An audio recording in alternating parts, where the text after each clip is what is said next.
Hi there, and welcome to Be a Global Citizen, the podcast that explores the concept of global citizenship through the lens of value-creating education. My name is Scott Bauer, and I'm a SOCA researcher and educator. I hope you find the discussion, stories, and insights on this podcast to be valuable and inspiring as we strive to become global citizens who are committed to living a contributive life. Enjoy.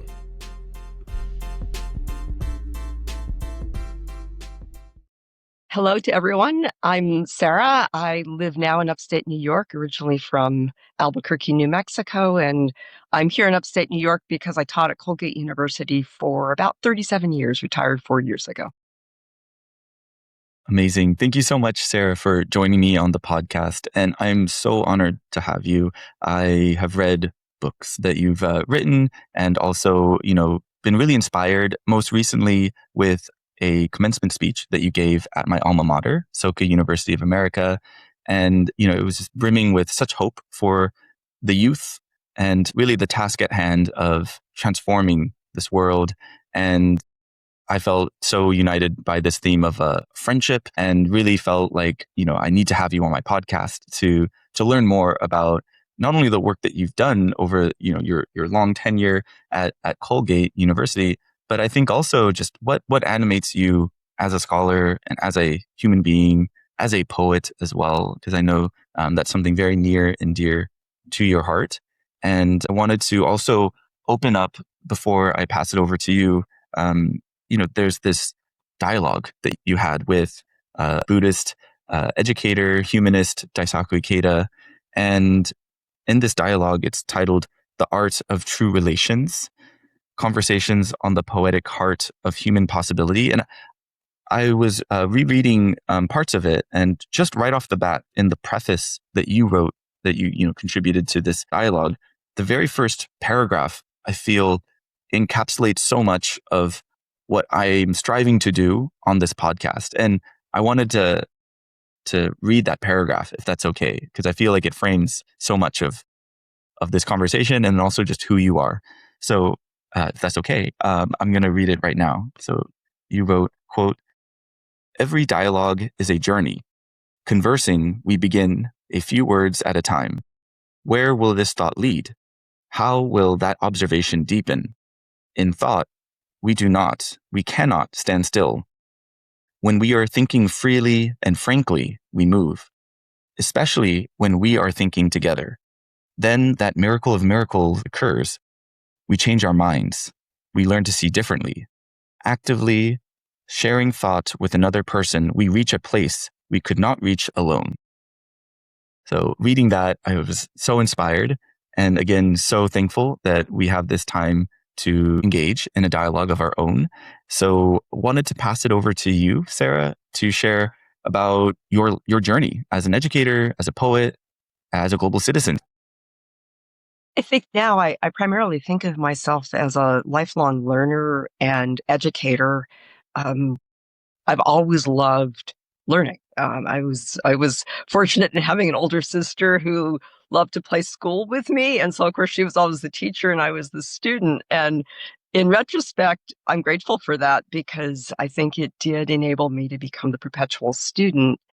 And I also lived in a home where both our parents, they didn't have that much opportunity for education beyond high school. I mean, my dad did because of the GI Bill in World War II, and my mom was able to train as a nurse, but they loved learning, and they really instilled that into both my sister and myself. And so I continue that, and I didn't think I would become a teacher. I didn't think I'd be good at it. I'd had some experience teaching music because I also grew up playing cello and piano. And of course, then it comes time where people say, oh, you can give lessons. And to be able to play an instrument is not to be able to teach an instrument. And so here I was, a junior high or high school kid trying to teach other kids. And I just felt like, oh, I can't do this. I don't know how to do this. And of course I didn't. I hadn't learned. But at that point, I just, carte blanche, put that through all of, teaching in general. And I had been hoping that I would become, kind of funny, either a professional musician or else a research microbiologist. I wanted to answer unanswered questions about diseases and help people in that way, or I wanted to create beauty in the world. But none of those panned out.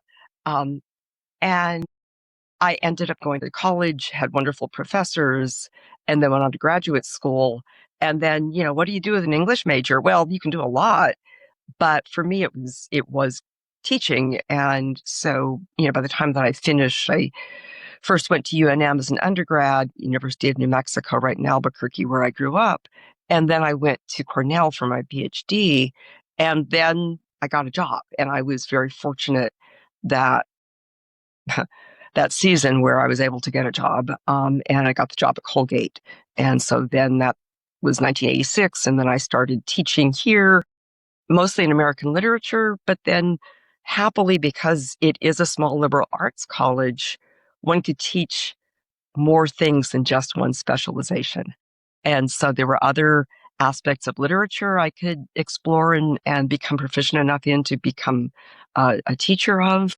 And then I also was delighted to be able to become part of our women's gender and sexuality studies program, as well as the Native American studies program, because a lot of my focus in my last years, well, probably last 25 years of teaching, last 25 years, that sounds weird, was focusing on contemporary Native American literature. And that was really a joy to be able to introduce students to material that they had never before had a chance to read, or maybe just marginally.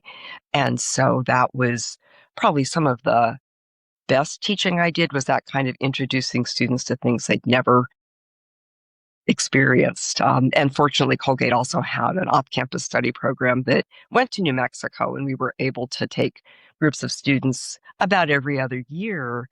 And, of course, I would focus on literature, but I had wonderful colleagues in New Mexico who focused on contemporary issues at the Pueblos, as well as the long history of the Pueblo peoples in that area. And so, again, always learning. It was a grand learning experience for me, because I was always indeed learning and feeling glad for that. So, yeah, a little bit of my backstory for the last 40 plus years.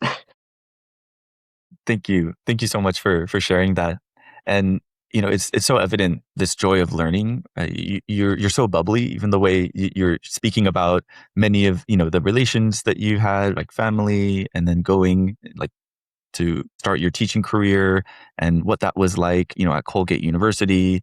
I'm sure it was quite exciting knowing that you could really expand the research interests that you had and beyond just English literature, and to really delve into other topics that really excited you.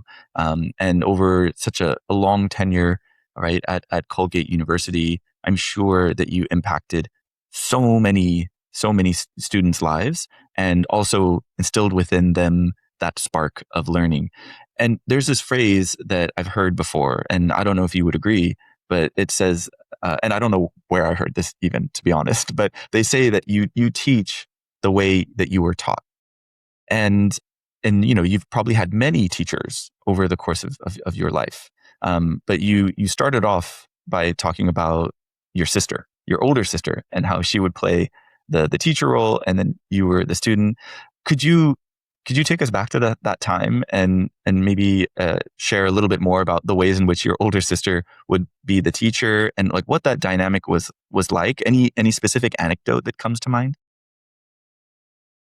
I know we played school where I was the pupil, and I would often also try to emulate the projects that she was doing in her, the homework that she would bring home. And, I was 4 years old and she was 9 years old, and what a 4-year-old can do is not the same thing as what a 9-year-old can do. And I always felt really disappointed at the fact that her projects always looked a whole lot better than mine. But I think that also, again, enabled me to see how there were things to strive for, right? But also to learn to live a bit with disappointment, which I think I'm still always going to be learning to live with disappointment. It's a hard thing. The other more funny and fun memory is that my sister and I also played Barbie dolls, but our Barbie dolls, I always thought, they did interesting things. They just didn't go shopping. They actually went on adventures and they climbed mountains, which of course was the furniture in the house, but they also went to school. And my mother had this miniature set of Shakespeare that was just about Barbie sized. And so they would go to school. And my sister had a wonderful facility with languages and a really fabulous way of creating voices.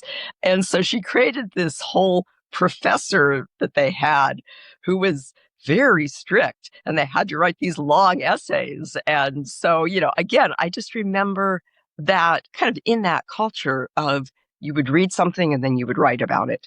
And that's me to this day, right? So and the other thing I'll say about my sister Susan is that she has had such an amazing, varied life, really different careers at different points in her career journey.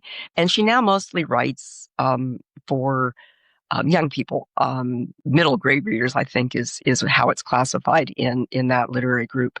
But she also really got the love of both literature, but also of history, of learning our history and of learning as much as you possibly can, as fully as you can, and sharing that with, subsequent generations. So hats off to my sister. Yes. Big shout out to Susan, you said was her name? Yeah. Yes. Let's go, Susan. Thank you so much. And it's clear from what you shared about it's as if, the school environment or like the learning environment, let's say, that your sister and yourself were engaged in, there was this element of play that was very important, it sounds like, right? With the adventures that you would go on, right? With the Barbie dolls, right? The different topics that would come up. I would also say like an important element of play is the creativity side of it, right? And deciding what the parameters are, what excites you the most, right? What draws your attention. And I feel that, both your sister and yourself had this kind of like intuitive sense that that's what would most engage you. That would be the most rewarding way to engage with these stories that you were creating. Right? Both of you are very much storytellers, it sounds like. And and I wanted to kind of, hear from you a little bit about, that the creativity side of storytelling and like, how does that connect into learning, and how have you continued that thread in the work that you've done as a university professor? For me, story is everything. I just feel like it is at the heart of who we all are. We have so many stories. And what I love most is being able to learn about other people's stories. Sometimes they're the people right around us, learning about my students' stories, right? Or learning about, family members' stories, especially. And I think for both my sister and I, that was a really strong pull for us, partly because we felt, how do you say, disconnected from the stories that might have been accessible to others of our friends. I mean, my parents, we had moved out to New Mexico in the 1950s before I was born. My sister was just a very small child. And that meant that, none of our family was around, and, no grandparents, no aunts, no uncles, no cousins. And so that felt like, oh, we were disconnected from our stories. However, my mother loved telling stories about growing up in Maine and her family there. Our grandmother who was originally from Maine, would come visit. And so that was always really helpful. And big years, you're listening in and you're hearing grandma talk about all these different people, whether it's the people that were in her community then or the people that were in her community in Maine. And you start picking up on names and you think about, oh, Fern. Yeah, who was Fern? Or what about Mrs. Bellatty? Who was she really? And so that was very imagination building for me. Also just trying to imagine Maine, which I'd never been to, completely different from, desert in New Mexico. or mountains in New Mexico. And then also on my dad's side, both his parents came from, as he would always say, the old country, a place that, I think they themselves did not have to get out of under threat of danger, but they also saw a kind of writing on the wall in the early 1900s that it was not going to be a wise decision to stay in this place that, as my dad loved to say, we were from Transylvania, we're the original vampires. It was indeed the Transylvanian region, which is kind of in the Romanian, Ukrainian area now. But my grandparents came, but of course they could bring very little.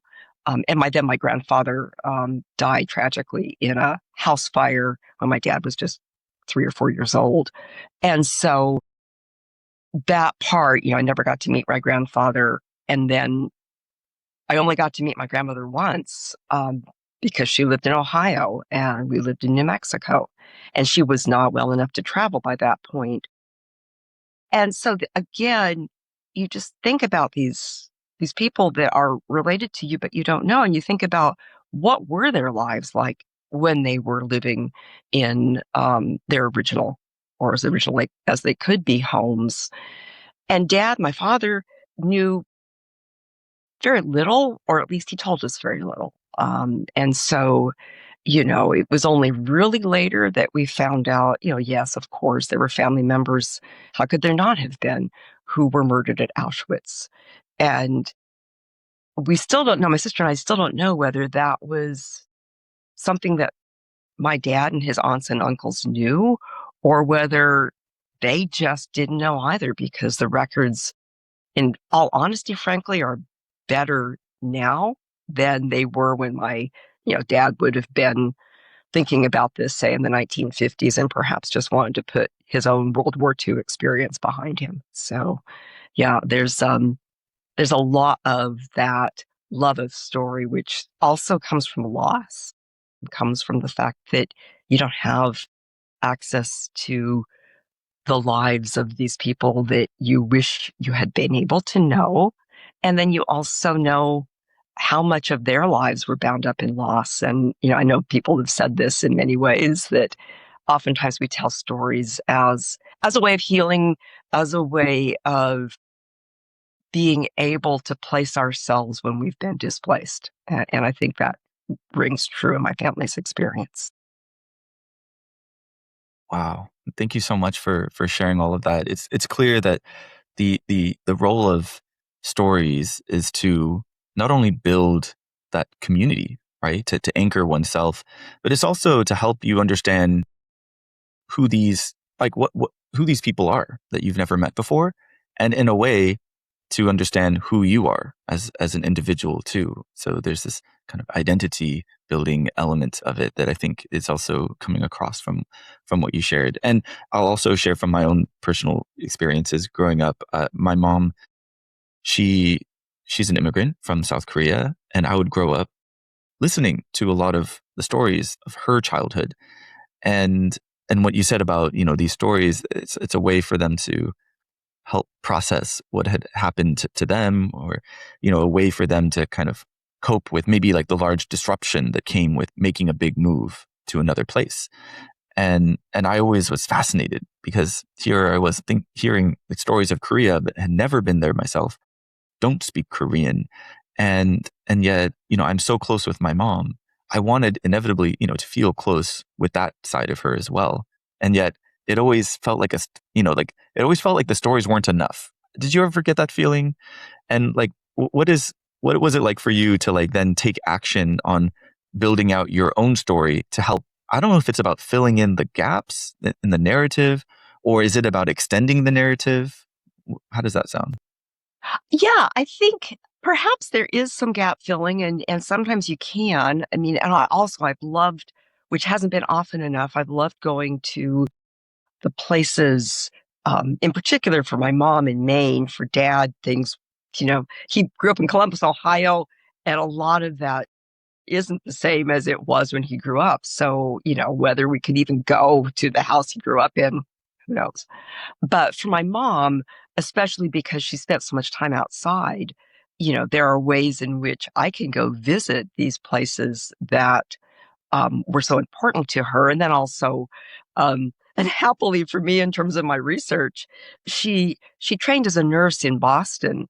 And so she spent about, I think, at least no, it was more than that. It might have been not quite a decade, but she spent almost 10 years in Boston, loved it, really enjoyed both all the work, the kinds of nursing that she could do, but also that she enjoyed being in Boston, even though she was, from a small town and always loved small towns. And so being able to visit those places has been important to me for connecting in ways that I didn't have those connections as a younger person. Um, and also, now we don't have a lot of like physical records certainly not from my sisters and my my dad's side, very, very little documentary evidence, so to speak, there, bits here and there. But we'd hold on to every story. It's like I'll hold on to that story that my dad told me about the way that my grandmother felt like the peaches that she had, where she was from, were always the best peaches. And then also that she was an excellent baker. And he said, she could do this very thin phyllo dough kind of pastries in which you could read the newspaper through it. And I don't know how much of that was my dad's embellishment. I think he was a storyteller too. We come by it honestly, but he loved these little glimmers of memory that he could still like hold dear to, and so I think that it is about extending, and it's about connecting when we may have felt disconnected, and it's also about what does it mean to be able to share stories that, just like we did a minute ago, Scott, where, we have very different backgrounds, different generations, and yet obviously it's not the same story, but it is really a comparable story that we both have experienced with parents who came from places that we didn't know. I can so relate to, yes, I didn't speak Yiddish. Or any of the other languages that my grandmother may have spoken because of growing up where she did. She probably had to be fluent in a whole bunch. But sensing that many of us are in this situation, and I always have found it heartening, to use a word I love, that while it may be loss for us, if we put those losses together with somebody else who's experienced something comparable, then we feel as if we have connected and done just a little bit of that. I guess I'd call it repair work or mending, almost like there's a little fray in the fabric and, here, I've mended it. And I don't know if you've seen these, but I just think they're so cool. I haven't tried it myself, but where people are doing what they call creative mending. And so rather than throwing something out that has a hole in it, they embroider it or they put a wonderful creative patch over it.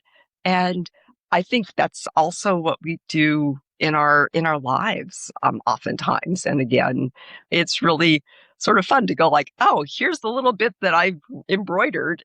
And maybe we have embroidered it, metaphorically speaking, in our stories, but then, passing it over to the next person to have them add in and embroider on, if you will. I love that visual that you're giving us with the fabric and mending process, because it literally provides texture to the story in a very physical way. I think of it as like, as I'm like kind of feeling it, it's not perfectly smooth, right? You come across this one seam that was, the addition of a patch. And then there's this question of like, why was that patch put there? What scar lays underneath that? And what story is beneath it? And I find that, that really plays into the curiosity side of like, the wonders of life and how people are all trying to figure out how to best live their lives to make sense of their purpose on this planet. And then also to ask themselves, in what ways are they contributing to, people around them? How do they add value to people? Because it's not enough. I mean, the story is one thing, right? And the telling of it. But from that person's, the narrator's perspective, they lived it, they fully experienced it, and they're hoping that you can catch some of that, through their narration. I love what you shared about, your father speaking about this, like peach, was the peaches, or is like the peach pie, or the way in which it all came together, right? And you phrased it beautifully. You said, it's like this glimmers of memory, like that he was able to kind of like evoke, and it's so infused with, his emotion, right? That strong personal attachment to something like a peach, right? Or the food that his mother was making.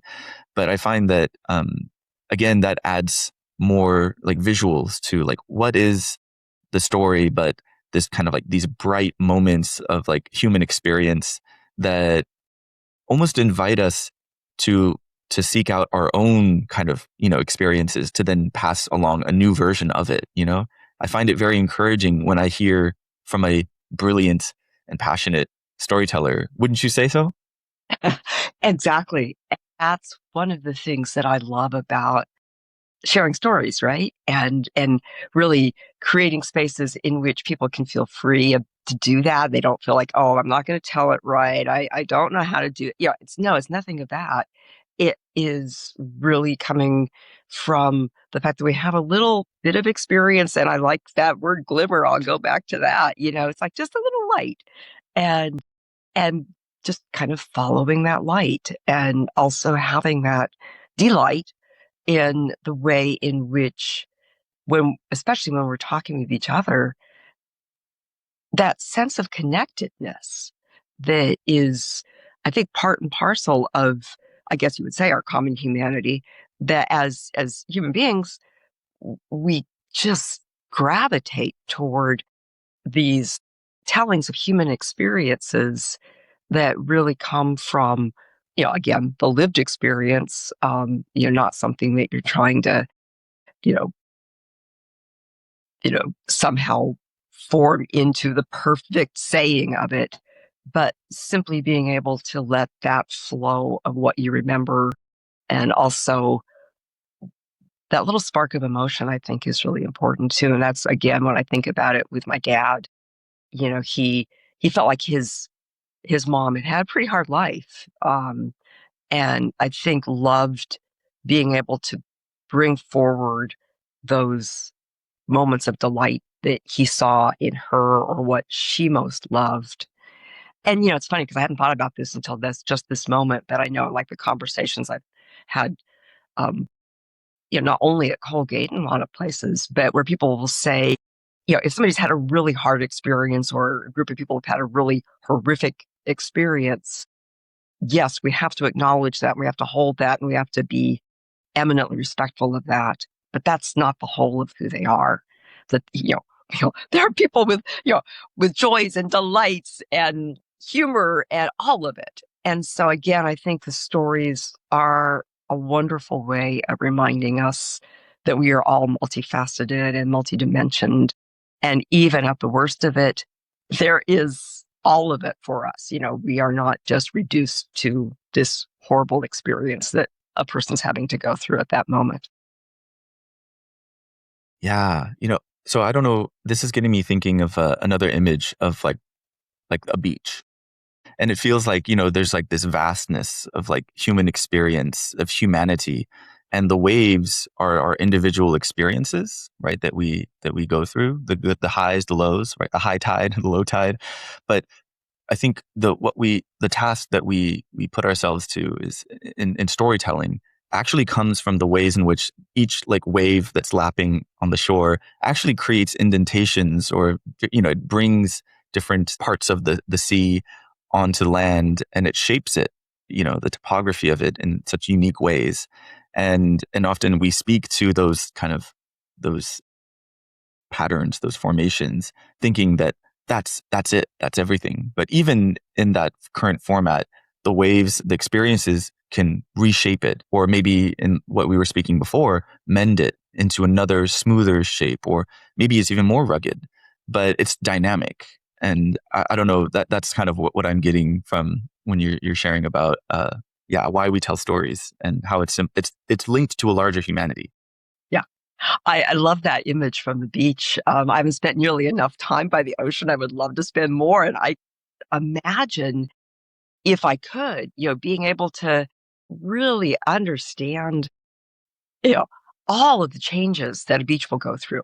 I mean, Rachel Carson, her Robin, she wrote as brilliantly and as beautifully about the water and the shore. But you think about it because yes, it leaves interesting seaweeds and shells and reshapes the sand. But then another high tide comes along and it's going to be different yet again. And so that kind of dynamism um, is something that I think is really important for all of us, always to be remembering.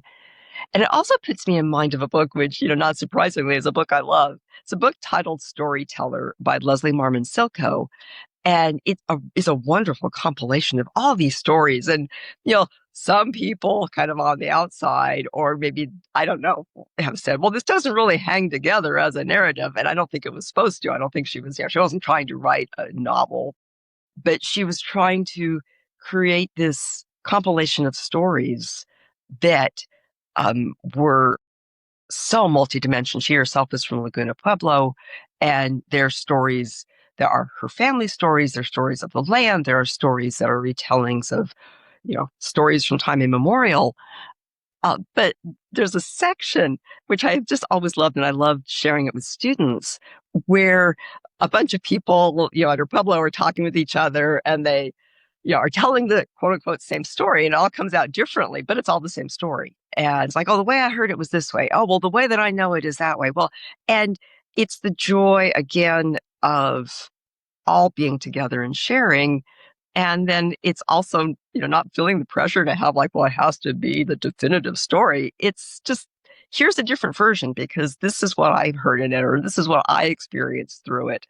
And I've thought about that, I think, ever since I read it, which really wasn't early in my life because I don't think I read that novel until I was into my 30s. Well, I'm actually in my 30s right now. So it's very fitting how this is kind of mirroring, you reading it in your 30s and then me looking forward to reading it in my 30s.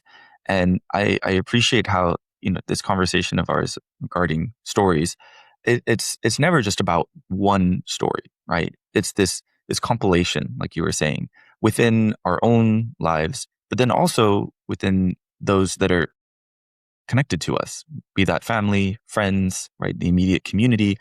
This just so many, stories that are all kind of, informing the way in which we go about our lives, and also the way in which we make sense of the world around us. And so, this next question I wanted to ask you is about how these stories inform worldviews, because it is clear that a story can anchor us in an immediate community, and it's very important. And at the same time, it can point us in new directions and expand our sense of what is out there. So, yeah, when maybe when it comes to like how you interact with students, young people, they're trying to figure out who they are. That's the big thing, and it's an ongoing process, I would imagine. But at the same time, you can probably speak more directly to like what does it mean to kind of bring together a worldview and to truly like live by that. Yeah. That is such a great question, and one that I think teaching really helped me understand in different dimensions. Certainly just living too, because we all get older. And people will joke, and I don't want to in any way diminish that 18-year-old I was, or the 18-year-olds I have worked with, who felt like somehow the life trajectory was you just kind of get it figured out at some magical time, and then you have it figured out. And you don't. Everything keeps changing. Everything keeps morphing. There's really not that sense of like putting a puzzle together and then, it's done. And so I think about, like the certainties I may have felt when I was a teenager. And again, I don't want to be critical of myself because I think that was a developmental stage. I'm glad I didn't get stuck there, right? And I think it's important and it's really helpful for a young person as they're developing to feel those strong convictions, to be a person of strong convictions. But then as you read more, as you learn more, as you talk with people who are completely, one would hope, from different backgrounds, from different experiences, from different times of life, that you understand that, yeah, you're just seeing a very small portion, or you've just read a very small portion, and there's so much more. And not to have that feel overwhelming, although it can, and certainly within, I think, some educational systems, it does, because it's like, oh, am I going to get a good grade on the exam? And then all of a sudden life becomes the exam, and am I going to get the good grade on it? And it's unfortunate how kind of that indoctrination kind of works in unintended ways, I think, to have students, and then even into our adulthood, feel like we should have it all figured out. We should know our minds. We should have it settled. And I guess I am grateful both for going back to teachers again, the professors I had for my American Transcendentalist seminar. It was Emerson and Thoreau and Margaret Fuller, at a time when Margaret Fuller generally wasn't included as one of the major Transcendentalists. And so I am so grateful to Paul Schmidt and Gail Baker, because they opened our minds and also made us think, well, of course Margaret Fuller would be included. Why wouldn't she? She's every bit as important as these other two names that, most people would know at that time. And reading, especially Emerson's essays at that time with Paul and Gail, I remember reading an essay where Emerson talked about, the essay called Circles, and I now take a dispute with that essay at times, but in it, he was talking about how there's always another circle. There's always another circle, that there is no, it's infinity, it keeps on going. And so once you think you have definitive knowledge, then either you're going to get to be rigid and cruel or dead, because if things don't move, they're not alive. Or, you understand that things are always changing, always transforming. This doesn't come from an essay I would have read with Paul and Gail, because it was in one of Emerson's sermons that I didn't have a chance to read until, I was in graduate school. But I loved the way that Emerson said, unsettle all things, especially the things you consider to be already settled. And so Emerson kept turning it back on each of us to say, what do we take for granted? Or like what you were saying at the beginning of this, using on stories and on learning larger stories, that we do end up with default narratives. We end up just kind of defaulting to a certain way of thinking, or a certain way of seeing, or a certain way of understanding. But that's not the only way.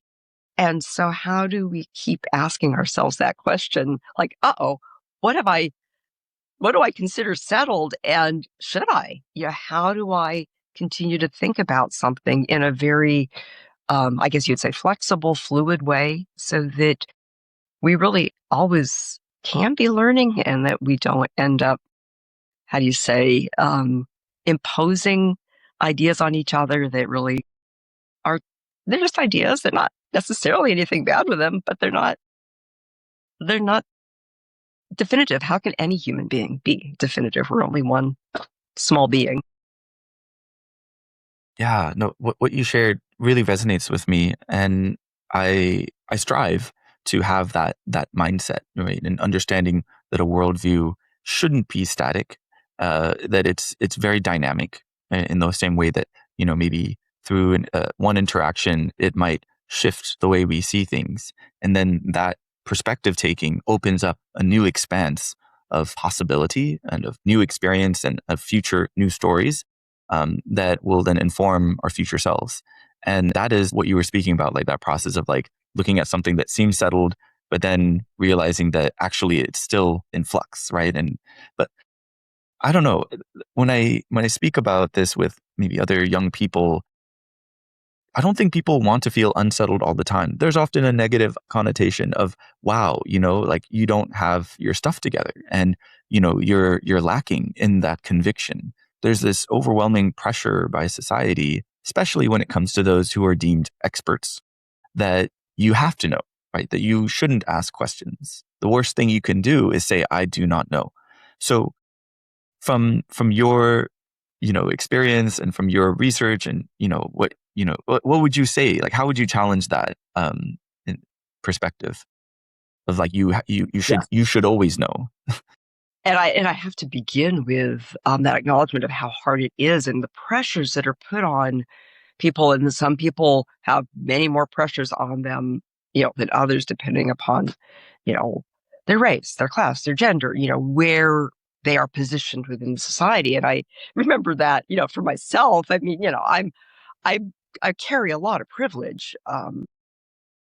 When I was hired at Colgate, being a woman was still, I won't say it was an oddity, but it was still unusual enough that one felt like you, in many cases, I don't want to say you had to man up, but it almost felt like that. You had to argue it in ways that sounded like the kind of typical, definitive, authoritative, I know this.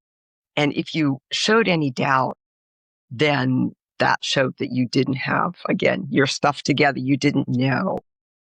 And I was so grateful. Again, here's where we support each other. I was so grateful for especially one colleague. She was in the educational studies department here at Colgate, and she had taught in high school as well. So she also brought kind of a wealth of experience that I didn't have because I was just like right out of graduate school and teaching for the first time. And so she saw things in ways that, I literally could not. And she was also really wonderful ears to the ground in terms of like really what was at that point kind of a new wave of feminist understanding of how do we do our intellectual work responsibly. And she would mention a woman named Peggy McIntyre, who I think Kay had actually heard her speak at a conference where people would stand up and it was a group of primarily feminist scholars saying, well, I'm not certain about this, but this is what I see. And I'm not certain about this, but this is what I see. And, Peggy McIntyre ended up writing a really interesting piece about how that in certain contexts would be seen as, you don't know, you are, quote unquote, not good enough. And so what Macintosh and many others were pushing for was really being able, what now is called positionality, to own our own positionality, to know this is what I see, this is what I've studied, this is what I've learned, here are the conditions, and it applies, but it may not always apply. So just that honest doubt, that honest skepticism that really, is part of almost all of our thinking, but really being able to front load that and acknowledge it. And so that was tremendously helpful to have both my friend Kay, but also the resources that she put me in touch with to say, oh, there's a different way of doing this. And then I was grateful for some of the people in my department, primarily women, who, it's going to sound funny to say, ran interference for me because why am I using a football metaphor? But there it is. But they were great at being able to support my research, talk to me about how they thought my research was cool and go for it.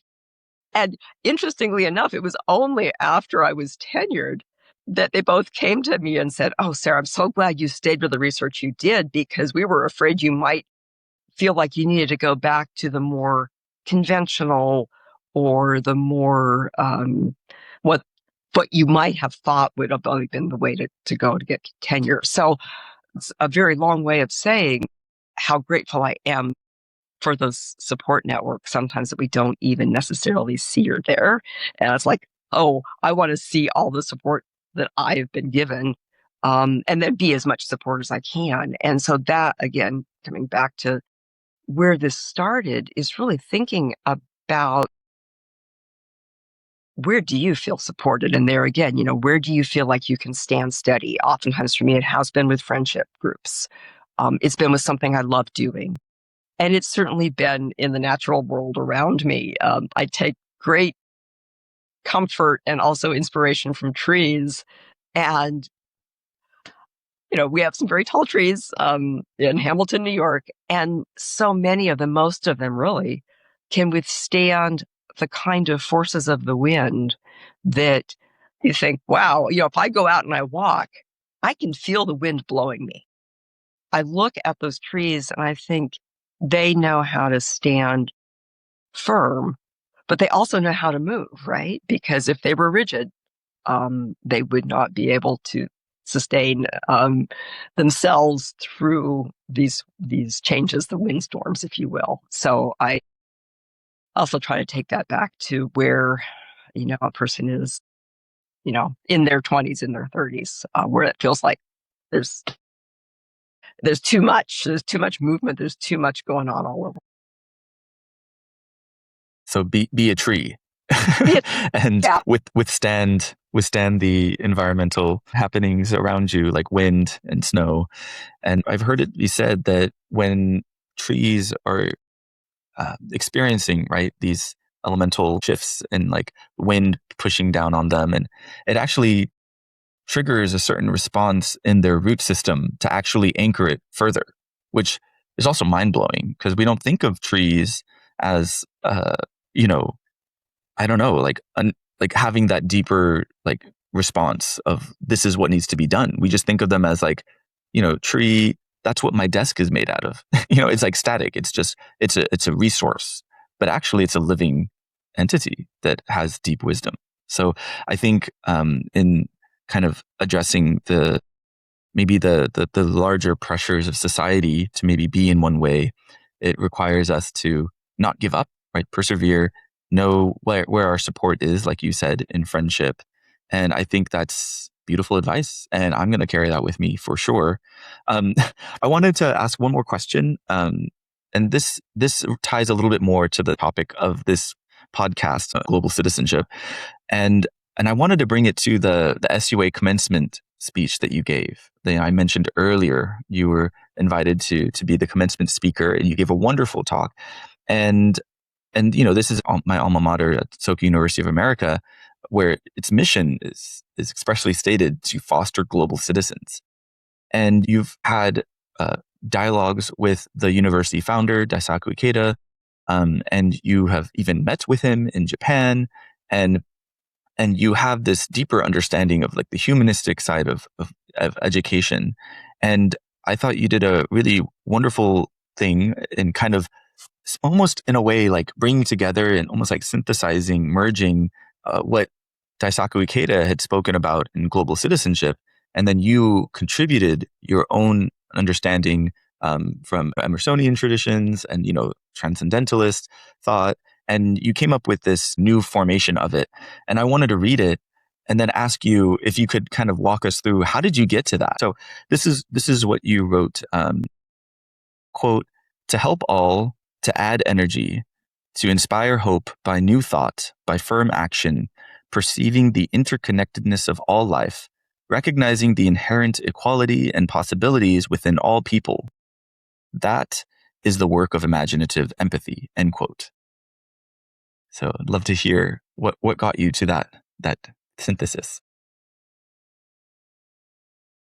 So many things. And really, when I think about it, if I want to think about what's the heart of it, it's conversation or dialogue, as perhaps President Ikeda would say, that it's this opportunity to share with others, learn from others, hear what they're thinking, think about what does it mean to see the world from their points of view, and also to have that, how do I say, sense of large patience that we're all in this together, and we can see a little bit of what we might be able to do while we're here, but there's so much. Also thinking about, whether it's in our natural world or whether it's in our familial world, that there's a lot of folks behind us. There's a lot of actual being behind us. And here we are crystallizing it in this moment. And how can we, I guess you'd say, embody that connection? And for me, it kind of goes back to where we started the conversation off. Imagination has always been so central to how to be healthy, how to be well, to have well-being in this world. I just feel like imagination is I guess people would call it a superpower. And I'm not really only meaning imagination as, oh, we can escape or anything like that. It's really being able to let our minds flow freely to places that we don't expect. We don't plan to go there. And then all of a sudden, there we are, a kind of wonderful wandering of the mind. And it's also that creativity to build together, as I kind of was saying with my sister, it's like you make it up as you go along. And I think that for so many of us, when we've had lovely experiences with other human beings, whether it's when we were kids, or I think even it gets even better as we get older, it's just like, who knew that one could continue to do that kind of playfulness? And that's, I think, the best in class is when that happened. The best to this day when it happens with friends, or with situations where, a group of us are talking, and then all of a sudden, I don't play jazz. I've never been able to improvise on an instrument. I play from the musical notes on the page. But I feel like that's a way in which we all can become wonderful improvisers, because in the moment, everything's going to need a new answer, a new take, a new way of seeing. And I guess the other thing I would just add, because that empathy word seems so important, especially now, that how is it that we build our capacity to feel with others, which does not mean that we condone actions that are vicious or cruel or violent, but to be able to understand so that we don't end up going to a kind of judgment that can readily lead to another form of violence. And so I think about the way that imagination is a really helpful tool for building empathy, because, can I imagine myself as a person in the 19th century? Maybe, maybe not. It wouldn't be accurate, but I can still try to imagine. Or when I've had conversations, I remember this from Japan, and of course, people were using imagination in a kind of different sense in that way. But we got talking one meal about concepts in Buddhism about interconnectedness and understanding how this world is all interconnected and how we are all relations. And I was saying, oh, that seems so similar to people, my friends at the Pueblos that I know who have also talked about like very important understandings of how you are to be in this world, is that it's all about the interrelatedness. It's all about how we are interrelated. And it was a just lovely moment. I wish I could have had everybody there in the same room together, but to have people in Japan going like, oh yeah, we have a very similar concept. Or when I'd be, sharing that with folks at Tezuki Pueblos, like, oh yeah, and we've thought of it in this way.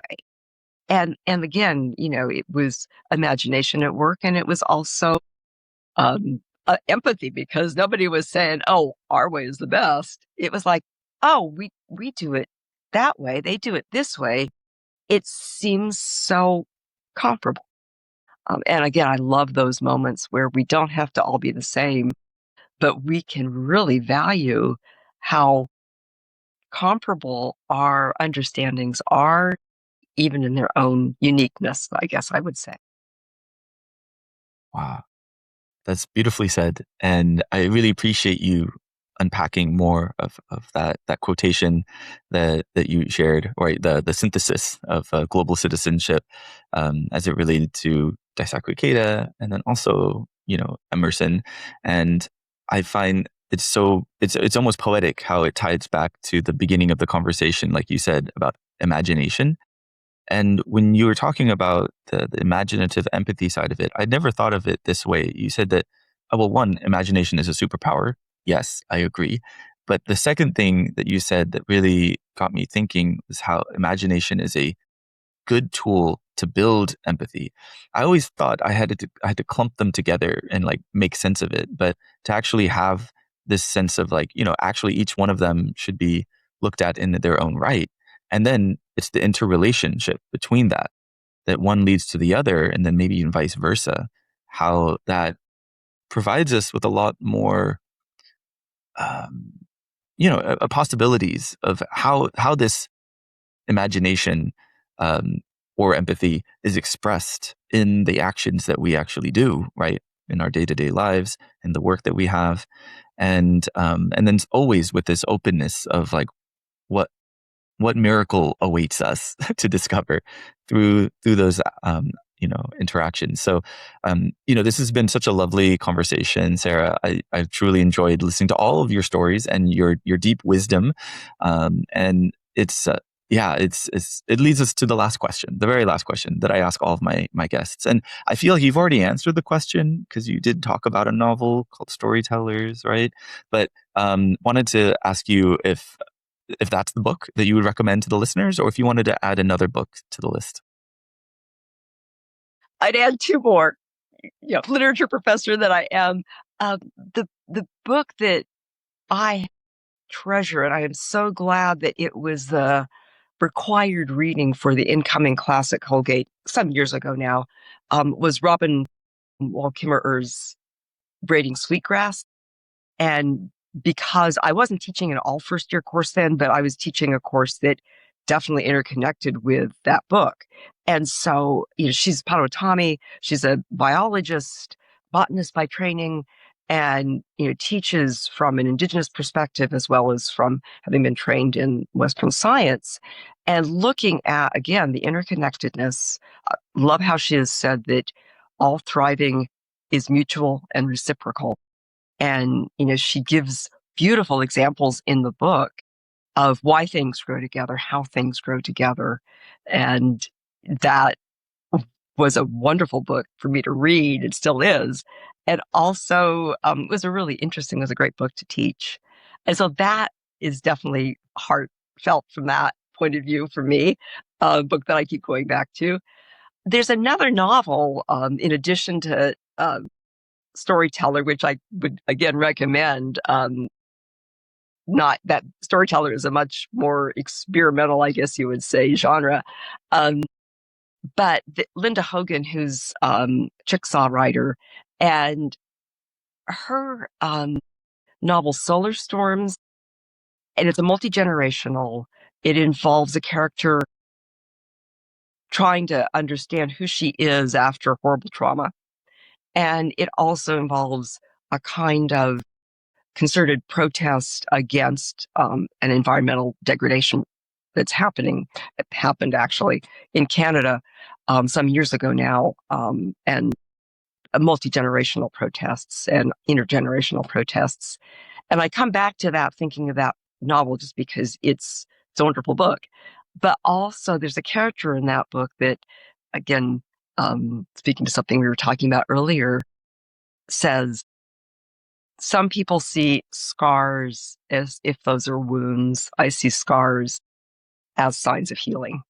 So do you see the scar as the wound, which of course it was, or do you see the scar that it is showing us that healing, has and is occurring? So I have loved that book. And in fact, my students used to kid me. It's like, Professor Wider, you put this book into every class you teach, whether it has anything to do with Native American writers or not. It's like, yeah, because it has everything to do with our lives. So yeah, I love that book. Wow. I can't wait to read both of those books. They sound amazing. And I just really appreciate you taking this time to connect with me, to engage in this dialogue. Again, I feel so honored, and I'm so happy that we had this opportunity. Thank you so much, Sarah. And wanted to give you the last word. If there's any final thought, final comment as we wrap up this wonderful dialogue. Thank you, Scott. And thank you for giving me this opportunity. I love conversation. I just live for it, I think. And this has been exhilarating. And I hope for everyone listening that they too will both feel heartened and feel inspired to go off and have many conversations, whether it's with an old friend or whether it's with a new one.